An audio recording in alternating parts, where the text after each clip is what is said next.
mbalamusizaako nnyo mwena gye muba kusinzira okubanga mutulaba awangale nnyo Masomoji Edward Ronald Frederick Kimera Mwenda Mutebi owokubiri Ssaabasajja Kabaka w'Obwakabaka bwa Buganda. Abataka bbu Obuganda babutwala ffenna abataka bbu kuluna asigala talaama.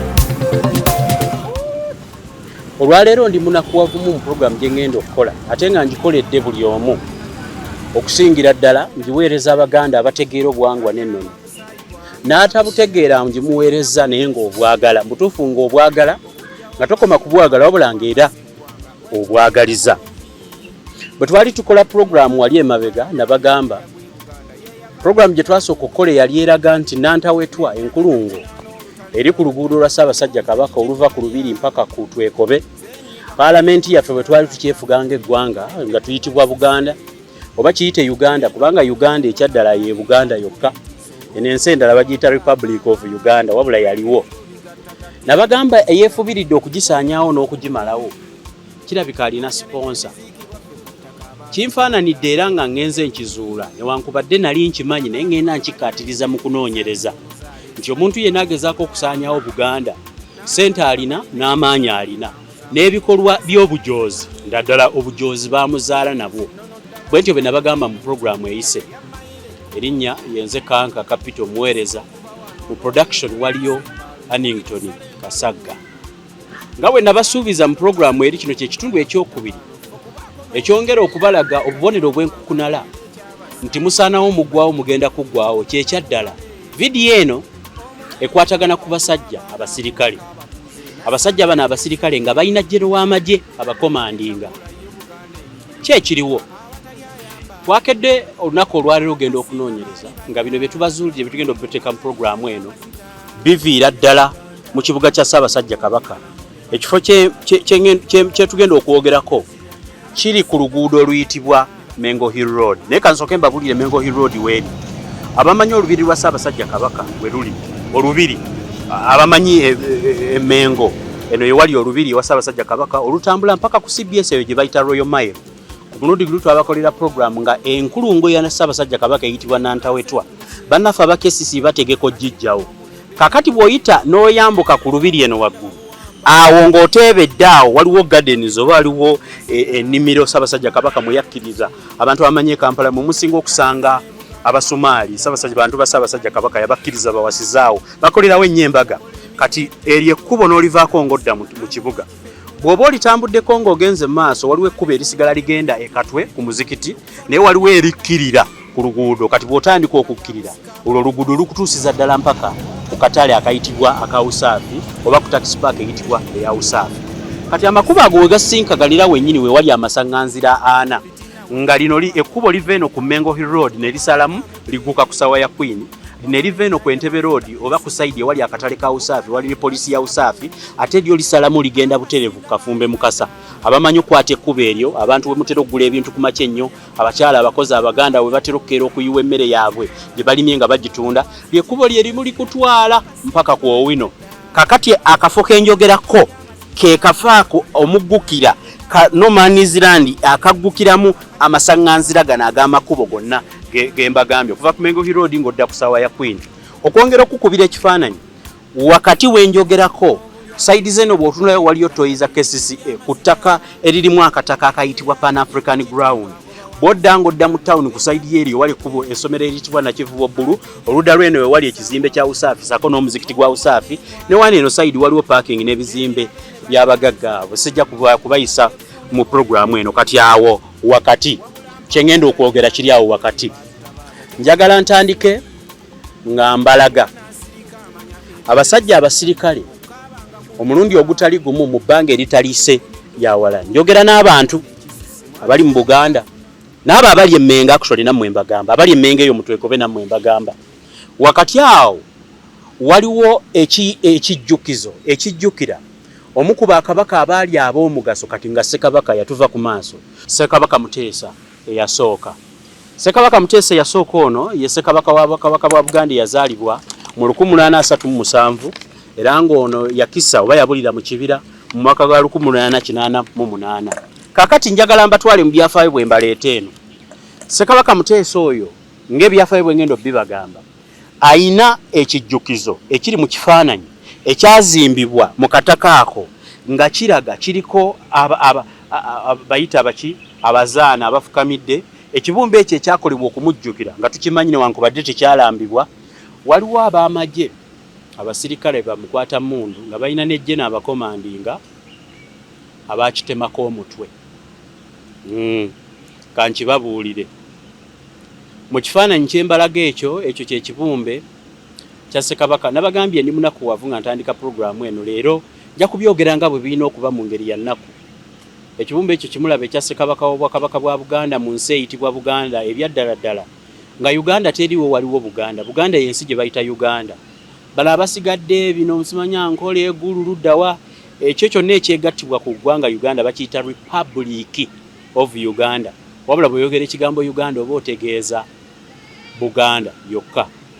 Ssekabaka Muteesa ffe nga abamanyi ebyafaayo musobako mu kitabo ndooza kya Stanley, omuzungu Stanley eyajja wano amukuba ekifaananyi ekyo kyembalagaawo ng'amuyita Emperor, the Emperor of Uganda.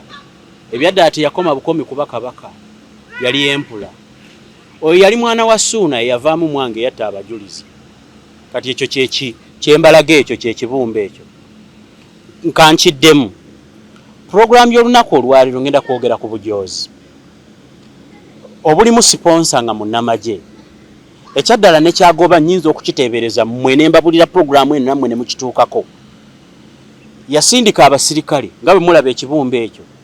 Nze kankaka ne hayiti yange bwe nnyimirira ku kibumbe ekyo kyazimbibwa beesi empanvu ne beesi yennyini kwe kitudde nga sinakituukako ensinga nze obuwanvu. Naye waggulu yennyini gye kigira teyakoma bukomi ku kwagala kulaga nti nno kirina okuvaawo n'okukisanyawo mu nfaanana, wabula yakitemako omutwe. Abasirikale bakitemako omutwe. Omutwe ne bagutema ne bagutwala. Ekibumbe kye mulaba ekyo kyazimbibwa mu nkokoteri esinga okuba ey'amaanyi n'emitayimbwa. Oli yakitemako tegwavaako ne gugwa nedda. Mulimu n'emitayimbwa egiraga nti yagusalako, yasalako omutwe gwa Ssekabaka Muteesa mu kijjukizo ekyazimbibwa.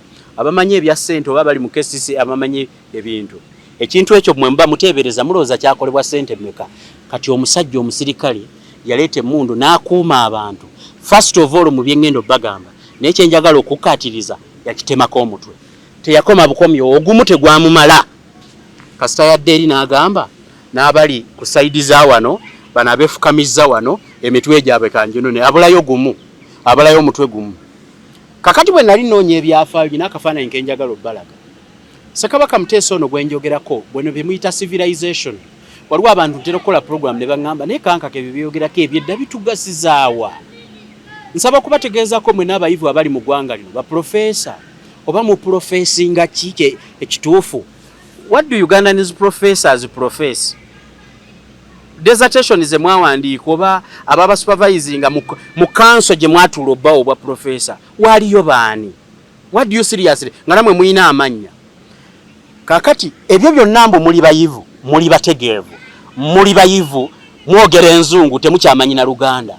Ssekabaka Muteesa ono omusirikale gwe yatemako omutwe ye yayita civilization eno gye mulaba ey'abazungu. Ye yayita abazungu baleete wano okusomesa. Kamberenga ekyo kyo mukitegedde ngenda babuulira bingi nno byama. Ebimu ku byo byama nga neyabikola abadde alowooza sibimanyi naye eventually obitegeera. Njagala okubajjukizaako nti ngenda kusooka mpisewo obubaka buno ndyoke nzije. Annington Kasagga omusajja ali mu production eno musajja mukugu nnyo era akolera wansi wa kampuni yaffe eyitibwa East Prime. East Prime Film Production Company. Omukutu gwa Media Choice nagwo guli wansi awo ogwa kampuni eyo. Gwo baaguwaayo gwogere ku nsonga z'abantu ba bulijjo era kankaka nze host waago. Naye Kasagga Annington mumuwe emikolo bannaawe nga balina emikolo zi birthday party streaminga okuva ku kuyingira ennyumba ennyimbe. Tewali mukolo munene mu Uganda East Prime gwe tasobola kukola. Mujja mukubira ku 0702 859 kakati nze kankaka ne East Prime Film Production yonna n'abantu bonna betukola nabo tuyina course gye tutendeka abaana on how to make money online. Course eyo mutukubireko mbabuulira abaana bamwe njagala mbayigiriza okola otya ssente ku internet o developing otya content yono. sikoma kwekyo njigiriza abaana bammwe practically si bino ebyomu bitabo bibeerabira tubayigiriza okukola production zino cameras equipment yona gye mumanyi ekola production ya videos zino tugibasomesa bwe tuvaawo course eyo nnene sijja kubanga njogera kuba olwaleero siri mu mudu ekyaddala naye nkayisizaawo naye course mutukubire ku namba yaffe era siriemu tujja kwogera nammwe course si ya bbeeyi omwana we agenda okumaliriza nga alina ekyokukola ekyomutwe emirimu gyabula nammwe mukimanyi bannange olwaleero olunaku olwaleero lwa Sunday nkeddeko mu kanisa nasoose kufukamira ku mavivu kusabira maama wange yanziza ku mabeere nga manga antadde nanziza e Kampala ntandise okukola emirimu ne munkyawa omukyala atansuula nga wayitibwa Rose Margaret Semuju omukyala Rose Margaret Semuju omusawo owe Boston maama tukusabidde Katonda olwaleero Bikira Maria akusuusa omukyala oyo yalwadde COVID mumusabireko nammwe abamumanyi mutumiddeko nnyo nina abawagizi bange ng'omwami gwe ngenda okwogera mu maaso awo ne kansoke pisewo essaala ya mukyala Rose Margaret Semuju senga mukooki abatumidde senga mukooki mukyala mujjanjabi wa kinnansi gw'alina ebikulemye nze mwekakasa ojja mukubira ku 0750 2 600 bakubyeko buli kimu okaddi akasente kokokoze bakubba akabanja alina enkola y'ekinnansi etangira abantu okubba tebeetantala kuba kibyo okukwata omubbi okuleka omubbi najja nti ate omukwate mu ngeri ya kinnansi ebyo tabikola ajja kubatereereza amaka n'ebintu ebirala byonna ali ku 0750 2 600 kyekindeese nnyiike mu programu eyise twabalaga ekibumbe kya Ssaabasajja Kabaka oyo Ssekabaka Muteesa eyali president wa Uganda eyasooka abasajja abangi nga mwe mulina ab'ebitiibwa besijja kumenya omulundi guno sijja boogerako baatuula sebo ne batuula ne bagamba mbu ekibumbe kya Ssekabaka Muteesa okusinziira ku nkulaakulana KCC gyereeta naye kirabika asaanyawo Buganda alina ekifo mu KCC ye kirabika ng'omukono gwe munene nnyo mu kusalawo ebintu abaganda bye balina okulabirako nti ddala b'amaanyi waliwo ekyogerwa emabega eyo kye bagamba mu Kampala tali mu Buganda ngenda ntandika okulowooza nti yakyogera nti tali mu Buganda yakiteekako ne sponsor akituukirize mu kaseera ng'abaganda mwebase oba mwaddawo ebituufu ng'ekituufu mwaddawa abasajja abakulu nga nakati batudde kakiiko bagamba mbu ekifaananyi kya Ssekabaka Muteesa ekyali wali ku Imperial kijibwewo kikkirizibwe no wansi nga ku Serena ne twebuuza mu programu eyise enti mazima ddala independence nga we wali ne gundi ne independence monument nga Kabaka Muteesa Ssekabaka Muteesa yali kabaka by then ye yalidinga Uganda ku independence lwaki muddira omusajja mu musangule mu history ya independence ya Uganda mumukkirize n'embwa gye zibadde zifuka mumuteekaawo mumuzimbire ne company nejja contractors oba bakola omulimu gwabwe ne bakisengula ne bakiyimbamu omuguwa mu bulago ne bakisitula ne bakitwala ne bakitereka kati bakikomezaawo abaganda abakibanja mwebale omanyiddewo oba bwe baali badde bakitwala tebaali kikomezaawo nga mwamalo kibanja ne beekuba mu mutima ne bakiyiyiza akafo kati ekyo kimu buli luguudo olulirwana abazungu we bajja mu nfuga eno ey'ekifere omuntu gwe ngenda okwogerako Ssekabaka Muteesa nkwasa ennaku ekituufu yakola ebintu birungi bingi naye waliwo entuuka emabbali nejjusa oba singa teyayita abazungu bano okutuleetera bintu bituwaganyazza omusajja Ssekabaka Muteesa eyasooka yaleeta wano obugunjufu 1837 yazaalibwa n'afuga Entebbe ono yali mwana wa Suuna ayogerwako nti ye musajja yasooka okuleeta okusoma wano abawalabu abasooka okujja wano mu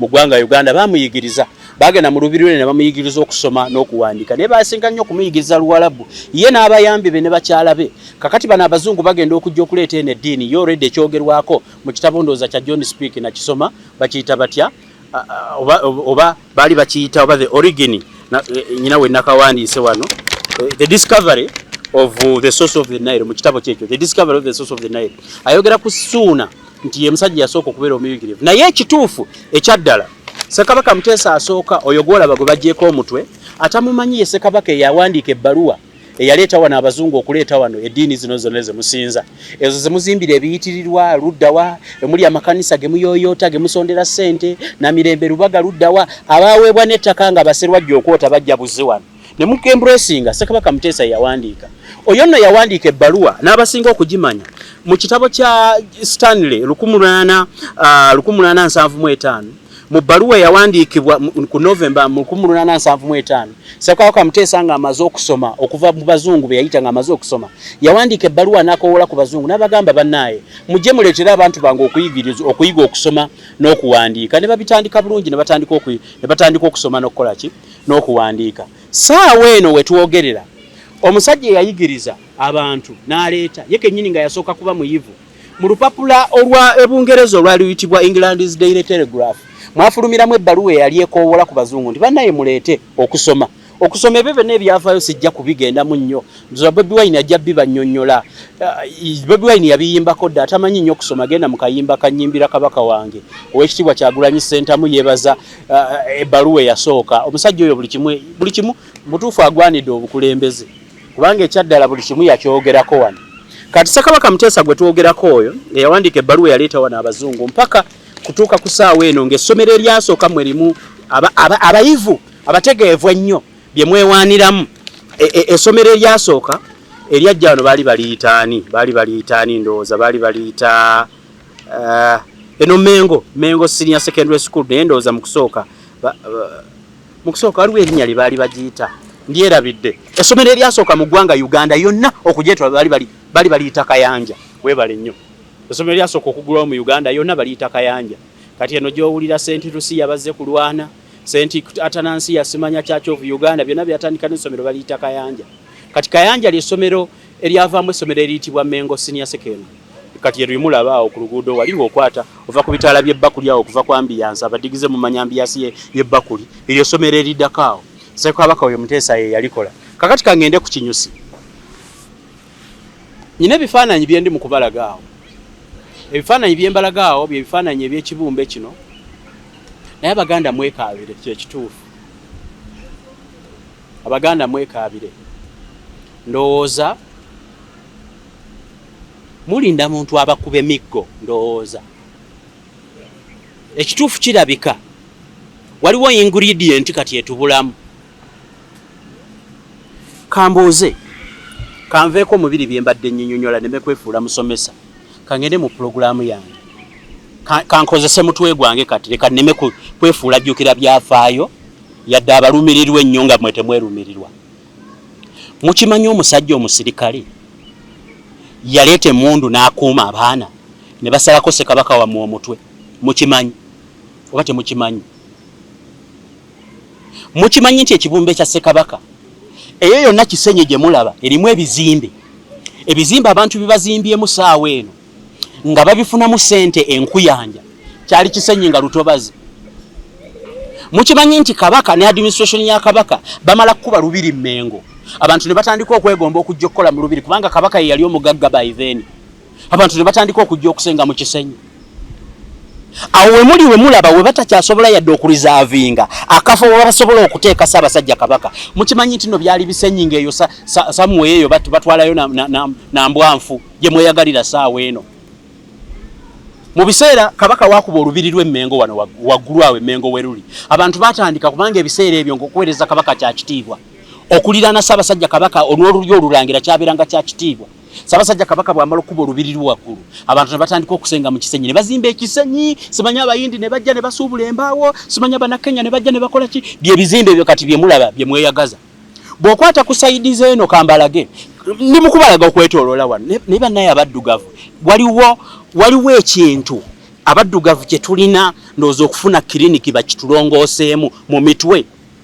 Ate abaddugavu soogera ku bonna kirabika eriyo abaddugavu abategeevu naye Abaganda ekituufu tusiruwadde mundeke nyombemu olwaleero mundeke nyombemu olwo kirabika Abaganda tusiruwadde. Omusajja n'akwata amagye n'awambaka area n'agamba nti saagalawo kibumbe kya Kabaka Muteesa eyaleeta civilization eyaleeta eddiini gye mukkiririzaamu faaza Lutankome faaza akyalina erinnya Egganda ali mu kusinziza mu ddiini Kabaka gye yakkiriza wano nejja n'asobola okutegeera Bayibuli ekitabo ekiwandiike tasobola kuvaayo kwogera nti bannange asaanyaawo ensibuko yange newankubadde bino byaleetebwa 1870 mu mmeka faaza Mapeera lwe yasooka okujja wano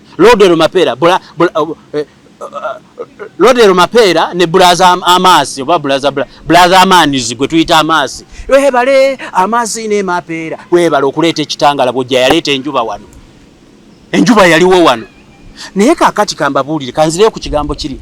Do you realize that black people tuina something? Do you realize, let me not say black people, bonna sibamanyi. Do you realize that abaganda tuliko ekikyama? Omusajja akwata atya ekibumbe kati singa yakwata kabaka yennyini. Bwe baba bagamba nti kabaka waffe tali mu mbeera nnungi nga muwakana.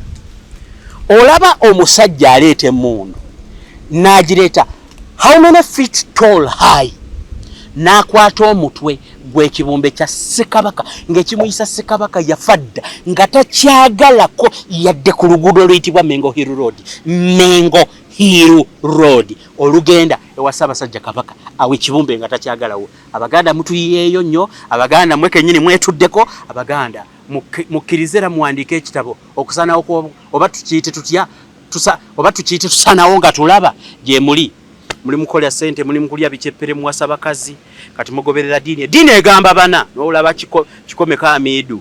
Eddiini egamba bana nga erinnya liye ekikomeko, eddala yeeyita Amidu, kati n'eryokubiri yasinga okutegeera limukkiriza okuwasa abakazi bana, kati olwo ne muwasa. Mugenda kuddawo ensi eno nga temulina byakwogera. Mukimanyi nti nno kakati waliwo ebintu ebisesa kanyingireko mutwekobeeyo.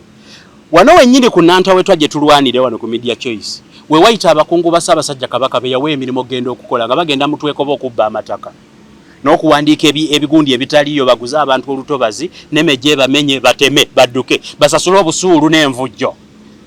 Ebisajja ebitalina magezi gakola bibabatuma. Ekyaddala ddala nze sirina respect ku basajja bakola Buganda, sigirina. Nze kankaka ndi nyina respect ku basajja abali awo mu Buganda. Bwe kiri ntuukirira nga neetaaga ebbaluwa enziika nga ngenda kugijja Buganda. Ekyaddala n'ekifaananyi kya Ssaabasajja Kabaka ekyentwala mu kwanjula manyeewo kigula, sijja kino nayo Buganda. Sijja kukinona nga bakyaliyo mmwe muliyo, nja kumekinga shuwa n'amannya. Waliyo minisita wa culture ayita ku nkulungo ya Ssaabasajja Kabaka gye bayita Nantawetwa, amanyini obukulu bwa Nantawetwa bagenda gimenya. Oba mukola ki waggulu awo Emmengo? Njogera ku kibumbe ekiyitibwa ekiri ku luguudo olwa Mengo Hill Road. Abasajja abasirikale ekibumbe ekyo bwe baali bakikola batwala akaseera. Nyina ekintu banaye ekyenjagala okubalaga mwewunye n'okwewunya. Omanyi muyinza okugamba nti obaona omusajja kiki? Nyina ekintu kyenjagala okubalaga. Bwe baali badesigninga akafaako we bagenda okuteeka ekibumbe, bakubawo obubonero obutali bwa Bwakabaka bwa Buganda. Artist yenna gwe bafuna bamukubira ekifaananyi ky'eggwanga lye baagala okuyita Buganda oluvannyuma.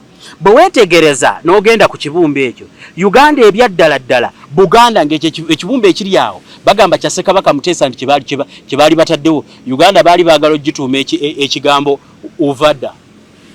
Mwe kirimu ati ate nze kati nkole ntya nkibalagaawo. Awo wennyini ku buseminti kwe batuula badizayiningako ati nga tayogera kigambo Buganda ng'aliko ekigambo Uvada. Kati kambuuzo Bwakabaka baffe babuyita bati Bwakabaka bwa Buganda, Bwakabaka bwa Uvada. Bwakabaka bwawo bwe baali bateekaawo. Wennyini mu square eyo we bateeka ekifaananyi kya Muteesa asooka nga sinabagenda lwaki bwe baali bakikola. Square eyo yonna nga we mugiraba erimu amasaŋŋanzira agagatta amakubo ago gonna bagidizayiningako era yali nnyirivu. Njagala neebuuze mwateekamu ssente mmeka? Contractor ki gwe baawokola? First of all n'ekifaananyi kyennyini contractor bwe yakikola teyakinambalinga. Let me assume ndi mukerebwe navudde Bukerebwe nempita ku Usaafi nyina byengula nendaba ekifaananyi ekirungi ntegeera nti kyani. Y'Abaganda mumanyi kifaananyi ekyo kyani oba temukimanyi? Mumanyi kyani ekyo kifaananyi ekiri awo ekibumbe? Ndowooza mubadde temukimanyi. Eyakikola first of all Mujega yayiga buyizi art first of tamanyi byafaayo. Ekifaananyi bakikola tekirina yadde rebo. Ne basooka ba designing Obwakabaka bwe balowooza bwe bulina okuba ne babutuuma n'ekigambo Obwakabaka bwa Uvada. Kyekiri mu art. Uvada kitegeeza ki? Kyekiri awo mu Kyembalaga. Uvada kuliko engabo enjasemu wakati erimu enkulubuute ebbiri, mulimu n'obuyumba obulinga bwe bakuba bulinga amasiro buli awo. Kati lwakuba wajjudde kasasiro naye singa natwala obudde ng'ebiseera ebyo nange amagezi gaali gazze gaali tegalina kujja galwanirira nsi yange. Naaligenze nenkikwata nga kikyanyirira. Kati wabeerawo bakazi basusa bijanjaalo, ba street boys babeera okwo ekiro bwe bajjayo pipe bwe bafukira kabaka wammwe bafuka. Nyina kyenjalo babuulira. Mukimanyi nti awo wennyini ku side eno waliwo akataka akayitibwa Pan African Square kakuumibwa Butiribiri kakuumibwa Magye.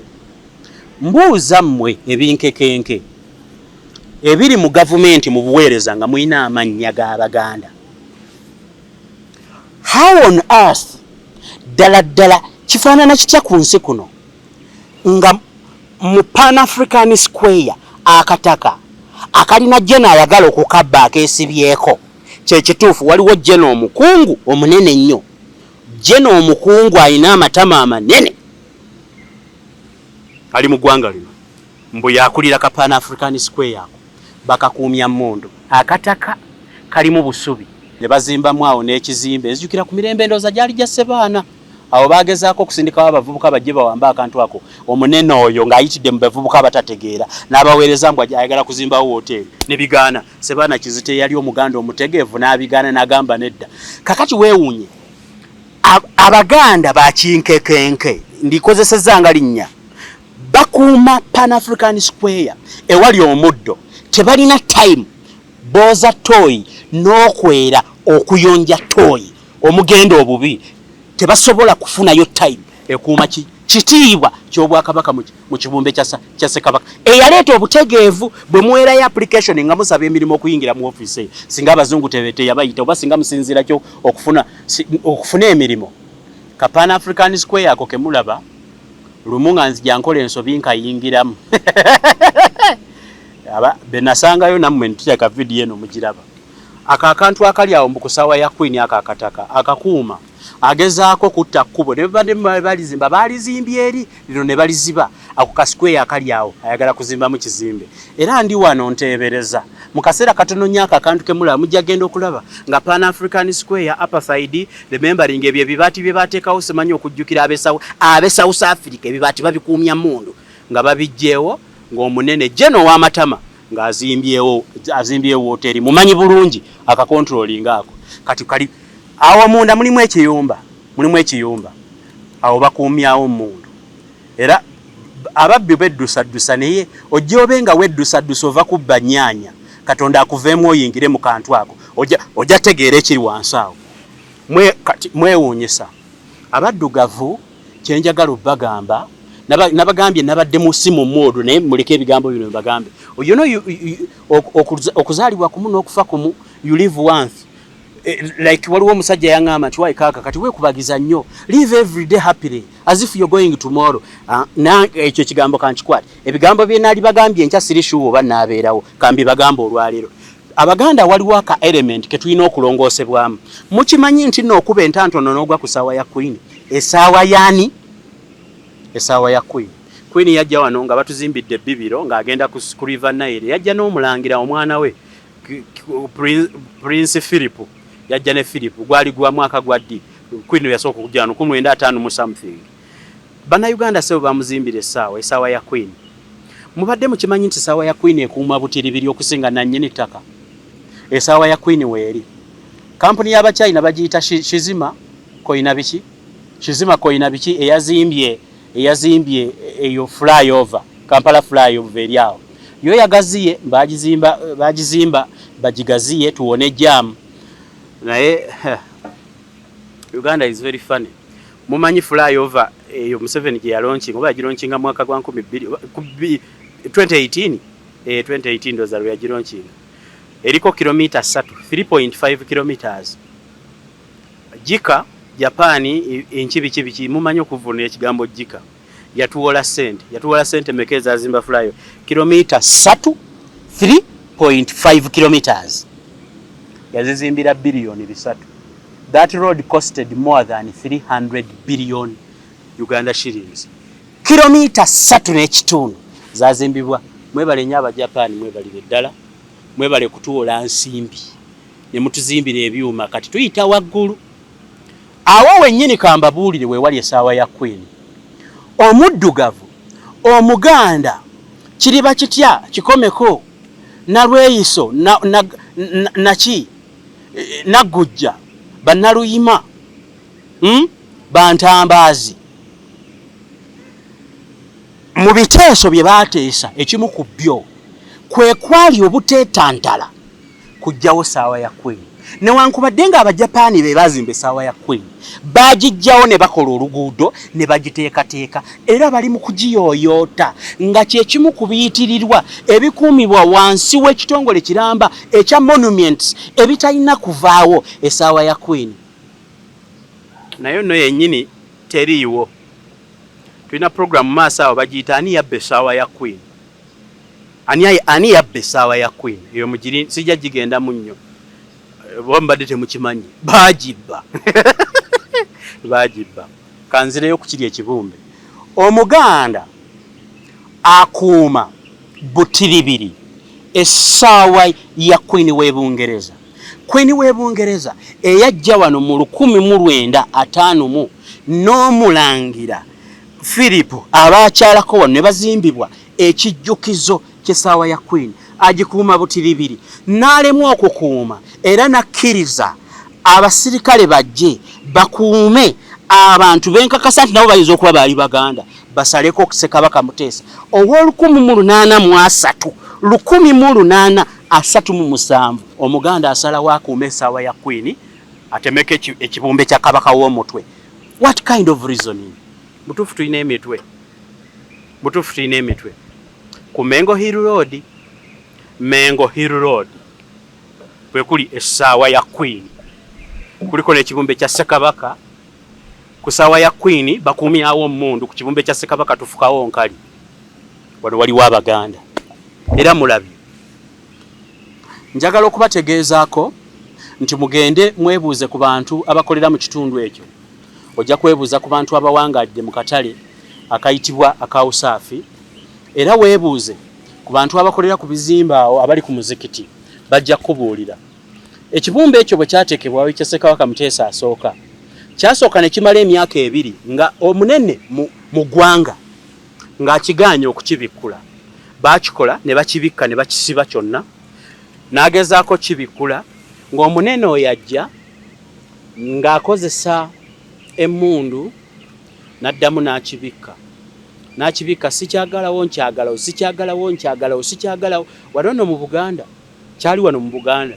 Mugende mubuuze abantu bawo manyi ffe tukola okunoonyereza nitukuleeta ne mulowooza nti oba tukufunamu kati n'owulira. Mu Buganda mulimu abantu bayitibwa abatoletoole. Omutoletoole yoyo alowoozebwako nti n'obwongo bwe buba equota of Katonda bw'alina okutondera mu mutwe. Omutoletoole n'agamba naye mwani abasasula okwogera ebyo nga tonnaba kumbuuza ani ansasula. Lwaki tusooka nonziramu ekibuuzo kye mbambuuza ndyoke nkubuulira ani ansasula? Kambuuzemu Abaganda abali eyo ani yajjako Ssekabaka Muteesa wano omutwe? Ani yagutemako? Tebaakomaawo n'emikono baagikima kati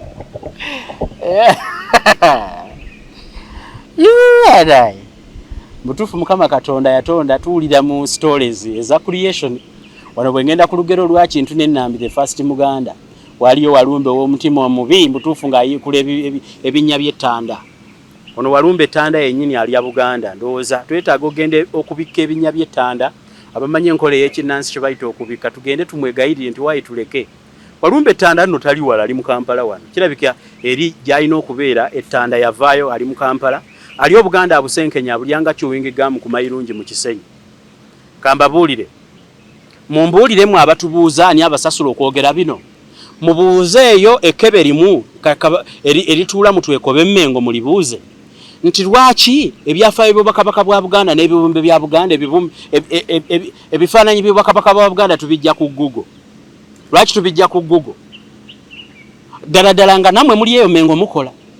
Kabaka Ssekabaka Mulamba eyaleeta obuyivu obwo baabaweesa bwe mwogeramu enzungu. I don't understand Luganda. Wasiganda. N'osanga omusajja musiraamu takyasobola na kutoola salaamu kugimayaga. Samaik. Takyasobola na kugimalayo. Amalala gaabajjula. Obwaka takyasobola kwogera linnya lye mu butuufu. Agamba nze omusajja Omuganda nga yeeyita Salim bin Ahmed. Ekigambo bin nze kyemmanyi kitege opozo Oluwalabu nga sirumanyi. Naye mu Luzungu bin nyinza kigeza ku dusty bin. kakati nze sikimanyi mpozi nga mukinnyonnyodde naye omusajja omuganda ne yejjako erinnya n'asalawo yeerabira ensibuko ye nga n'eddiini y'obusiraamu kennyini taata wa Muteesa aleeta eno ey'Abakatuliki ye yasooka okugisoma Abawarabu basooka kumusomesa Kurani ye yasooka okugiwandiika nga tuwali ono yayayize kabaka wa Buganda ye yasooka mu nsi entereevu ekulukuta omubisi gw'amata ayitibwa Buganda era bw'okebera mu bitabo bino The Dark Continent ekya Stanley ebifaananyi ebiri mu kitabo kya Dark Continent ekya Stanley kiraga Ssekabaka Muteesa asooka ng'ayambadde entalabuusi ne kanzu mu kibumbe kino kyonna kye mulaba takoma bukomi kugira wabula n'ekyo ekibumbe kye baakola ayambadde ekanzu y'ekisiraamu kitegeeza ya embrace nga Katonda Allah kenyini Allah n'omubaka we Muhammad sallallahu alaihi wasallam nga gwe tonnaba kumutegeero ejeka erinnya ly'Ekiganda nze Ahmed bin Sulaiman nga tonnaba kulyeteekako kabaka owa Buganda yasooka okubaaniriza nayaniriza abantu wano era bw'otunuulira ndoza ku kibumbe kino ali side zeno pokino ono side zeno no omutwe gwe bajjeeko bagusala mpola ono gwe banaatera okujjako omutwe pokino kuba bwe ngenda mu kitabo kiyitibwa Dark Continent ekya Stanley kye yawandiika ebyo nga azze wano okuyigiriza kuba Stanley akugamba bino enzungu zino ze mweteekako ze muyiga yasooka ziyigiriza kabaka Stanley yayigiriza kabaka alphabet abachada muyigiriza ABCD kati abachada gye muwandiika yava kitegeeza kabaka ye yagiyiya kubanga omuzungu yajja ne ABCDEFG bwekubanga okuwandiika n'okwogera tekwaliwo eno alphabet walifu y'Oluganda omuli empeerezi n'enjatuza ani yagiwandiika kitegeeza Ssekabaka Muteesa yagiwandiika kati ebyekisiru byonna bye muwandiika saawa eno ndi Pan-Africanist n'okwata ekimundu ogenda okuume wali kino ekibumbe mu kisaleko omutwe ndi genero w'amagye n'ekigambo geno tomanyi kye kitegeeza wano mu Buganda oba mu Bukiga oba mu Bunyankole tewaliyo lanka za muntu w'amagye olyoke mweyite bagundi ne bwoba oli geno ne bwoba oli cardinal ne bwoba oli archbishop w'Obukatuliki bamuyita Semwogerere ffe waffe tulina owekitiibwa Bishop Severius Jumba newankubadde aliko erya Severius teyejjangako kigambo Jumba naye mwe mwamutikkira kabaka kitegeeza ne wano bwe yayiga obuyivu ye yatuwandiikira alphabet ate Abaganda twali tumanyi okuwandiika bakugamba kabaka Muteesa bwe yayingiza abazungu wano n'abakowoolako babeere ne kye bayita batuyigirize wano obuyivu ye yasooka mu kiraasi n'aleeta abazaana bayite bakyalabe n'abaleeta abantu abaasooka mu kiraasi bino bye mwesoma nga bayisa omukyala baali bamuyita ani maama nabadde nnyina we muwandiise wano okusobola okumujjukira baali bamuyita ani yatandikawo bamuyita Chadwick bino bye mweragiramu ebyokusoma mumanyi nti abaasooka okusoma baali ba Houseboy ba Chadwick ba Houseboy kabaka bw'amala okuleeta wano obuyivu ye yasooka okuyiga n'ayita abakyala be mujje mutule mu kiraasi ne bayiga n'ayita abakozi be ne bayiga tebakoma bukomi kuyiga ddiini kubanga bw'osoma ekitabo Dark Continent Stanley akugamba tebakoma bukomi kuyigiriza kabaka kuwandiika bamuyigiriza eddiini nti era ekigezo kabaka kye yayita kyali ki kabaka yafuna first grade mu kusoma Ssekabaka oyo gwe bajjako omutwe yafuna first grade Stanley yamusomesa yamuwandiisa amateeka 10 the 10 commandments of God nagawandiika ku lubaawo osinzanga Katonda omwere omwagaliranga ddala tolayiranga leero n'eminya lya Katonda olongo osanga otyanga kitalo n'ennyoko tottanga toyendanga tobbanga olekanga okwayiza n'okulimba yasooka obbiwandiika kati n'osanga Katuliki lyagula sapule na mugongo sapule eriko amapeesa epeesa limu liringa akamonda akazungu nerigenda nga liwuuba tugenda na mugongo tulamaga ebyafaayo by'Obwakabaka bwammwe obyerabidde obuukira byajja wano mu 1800 neyabireeta kennyini n'abibaagaliza yabaagaliza mubeere abayivu kakati mumujjako mutwe muli mu Kampala mutaayaya mukwana bawala mubeere eno mubeera mu ndongo kati waliwo essajja eriddugavu liyimbi nali nalekerawo commentinga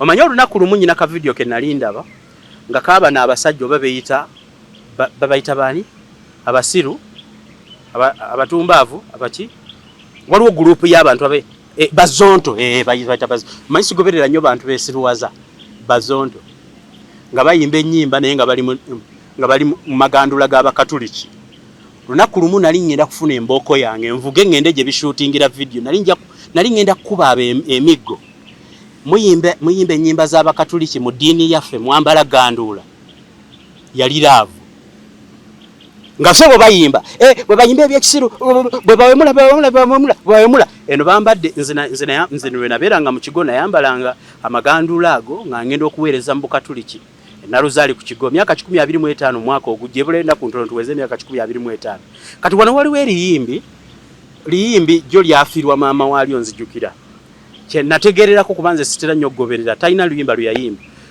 mbandi waka wange nga mpulira omwana nga agamba dokita nembuuza maama w'omwana nti no omwana ayimba biki ebyo mbu ayimba dokita saizi y'empiso kate mukuba oluyiru kwate gundi ekisajja kiri wano sebo kyajja mu Buganda kyaleka kalicha yeewaabwe kiyiye ebigambo ebikyasinze obuwemu olwokuba tuli bannaku tukera kumacha kuyiya tugenda okudde wakanga ekisajja kyasiza abaana bafe empisa embi simanya jjo kyali kiyize ekiyimba simanya kiyimba ki omusajja talina luyimba n'olu lwe yali ayimbye lugatta ku ggwanga mumbuulireyo oluyimba lwa ye kennyini talina linnya ye Gravity oba yasoma kwenkana kine Gravity akimanyi si omutujju lyonna liddugavu liringa gundi ne Gravity bw'omutunuulira ndowooza tavaako na gundi tavaako bw'omutunuulira face alayi katatuuya n'avaako olusennyente muddugavu yenna avaako olusennyente nadda mu lulimi lw'Abaganda ebintu ebyo mbibagamba lwa nsonga sponsor omuntu asponsoring okusaanyaawo obwakabaka bwammwe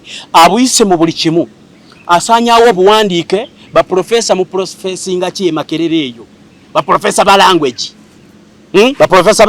muli mu kutaputa Luguliki simanya ancient Greek language ennimi muzijja ku mayinja Oluganda mu lujjawa baprofesa asaanyaawo Obuganda ali mu kola ki ali mu kusaanyaawo ng'aviira ddala ku nsibuko zammwe profesa tasobola yadde okuwandiika Oluganda abayimbi asaanyaawo Oluganda oyo yennyini oyo gwe mbadde njogerako omuyimbi atuuya n'olusennyente ajja wano oyo muyimbi atuuya n'olusennyente bw'omukwatako bw'oti olina okuddugala engalo ajja wano mu lulimi lwammwe alina siponsa maama we yafa nawulira bamuwa $1,000,000 ani amusponsalinga olulimi lufudde abawandiisi bafudde tewakyaliwo afaayo kati byonna biweddeyo babikoze biweddeyo batandise okusaanyaawo obubonero obuli ku ttaka babuteekawo babusaanyaawo kati ne wajja jeno ng'akwata kabaka wammwe sekabaka wammwe ekijjukizo ky'okuleeta obutegeevu n'obuyivu wano ng'akitemako omutwe bakitemako omutwe ayagala ki nze nteebereza ayagala katakaako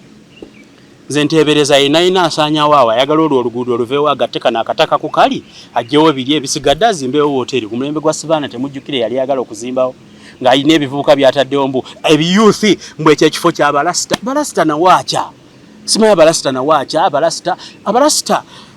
abalasita si bantu nti waliyo tribe gye bayita abalasita is a culture of humbleness nze bwe sisinkana abalasita babeera hambo nze sirabanga ku mulasita abba ttaka naye simanyaawo bw'abalasita ewatali yadde akafo kati kino ekirimu kabaka si kabaka wamwe ekyo ekibumbe ayagala okutwala awazimbewo wooteri takyagalawo akitemako mutwe ajja n'akuuma abantu mwe mulowooza ne bwe yali badde mwana wa street wa ayina obudde obwambuka mazima ddala n'ayambuka ku mutwe gw'ekibumbe kino n'akisaanyaawo n'ayambuka ku mutwe n'akitema n'abantu ba Usaafi kirabika nammwe nyinza okukitegeera abantu ba Usaafi awo abasinga abasiraamu tebakkiririza mu bibumbe nene bwe musiramuka mutya newankubadde waliwo omuzikiti ekyaddala gwe Haaji naye olina erinnya Nsubuga gwoza lwaki Katonda yatwatuza enjatuza n'ensirifu n'akutuuma erinnya Nsubuga ow'emmamba oba ntambaazi ow'ekinyomo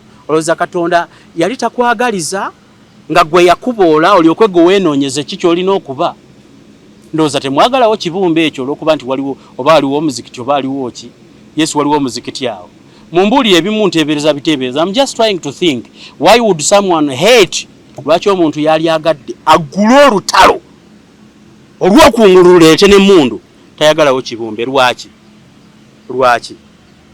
ne bwe weyita omusiraamu Suuna yaleeta wano obusiraamu ne bamusomesa n'abuyiga n'okuluwandiika Oluwalabu n'aluwandiika ti oveeno kati mwaba akabiyiga wakayiga okutema empale ova mu ssomero otemye empale kati gw'otegeera ennyo bakuwadde akalimo omukesisi nti ekyo ekibumbe sikyagalawo bakulu mwegendereze bannange Abaganda ekituufu ninga akaayanye naye mbalamira ebyange byonna mwebeereremu bannange ne bweba Uganda yennyini eno republic ne bwe tubanga twogera ku republic nze sisobola kubeera na kibanja mbala nembeera n'ekibanja eggulu nembeera n'ekibanja luddawa obwo bugagga bwe butyo yes naalibadde embwagala naye tebulina kiyo kye bungasa ne bwe mba nabyo mbandi biramira abaana badde nze ndowooza bane mutunuulireko ku bintu what makes a nation mutuufu lwaki wano ku gundi wano wennyini e Kampala wali baddewo oluguudo nga baluyita lugadi linnya lya kikaaki wano waki wali baddewo oluguudo nga baluyita Anastasiya oba nga baluyita ani ekyaddala buli muntu wana alina gyava wano waki wali baddewo street gye bayita Yoweri kubanga Yoweri linnya lya mu Bible lwaki te Bible gye lyava teribako street gye ligenda wano tetulinawo omuntu yali akoze mbadde mbasaba ng'ebintu ebyo nga bwe tubibalaze muleme komaawo mu bibanje mu bitegeere amasking era mbabuuza naye mmwe bisajja mmwe ebyaweebwa emirimu ddala assignments zammwe ziri ki kiki ekyo kye mukola specifically eyo mu bitongole muli mu positions of decision making bwe muba mukookasinga nga mukola meetings really biki bye muteesa ebyo biki bye muteeseza ensi ddala ensi etuuse ku level nga teyina tolerance yadde egumiikiriza ekibumbe because kya musajja muganda ensi weetuuseewo banaye abakesisi mbabuuza aba designing atyo uvadda kyekiki uvadda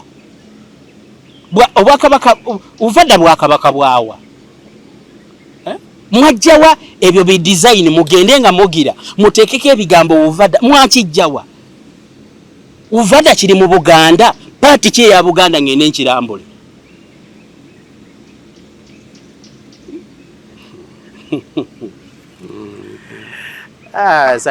sajja bali wano ali kitoli yebuze usaya nebuza sajja ali kitoli abyensi byenyo face naganda okabye nnyo face kituufu mutuufu mbuuza obwakabaka bwa uvadda buliwa oba paati kije bayita uvadda ngende njirambule kino kyemagala okutuuma obwakabaka obwa Buganda kiki kabaka kiki kingdom kyeta bakoledde civilization be bagireeta eddiini be bagireeta entegeera ate nga eyo ey'abazungu gye ngamba ate nga already wano waaliwo ekyaffe civilization that is embedded in our veins in the fabric of our nation nimwagala ki mu preserving ebyafaayo bye binaabuulira abaana bammwe because history will consolidate who you are right now and will give you a glimpse of what you will be in the future. Naffe oluzungu tulumanyi naye nebiri tubyagala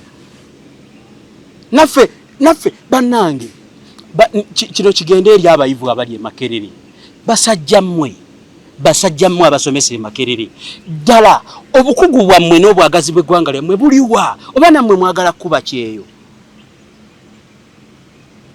eyo tewaliyo Department of Language tewaliyo temusomesa ku culture temusomesa history mwawandiika bitabo ki mu bitunda watu bisome nsembyayo abasajja be bawe emirimu mutwekobe kabaka mumuyamba ki kati mwagala kabaka ave mu lubiri agende nga alambule wali bajjajjabe agende ku bibumba abikebero bajje ebiri mukola ki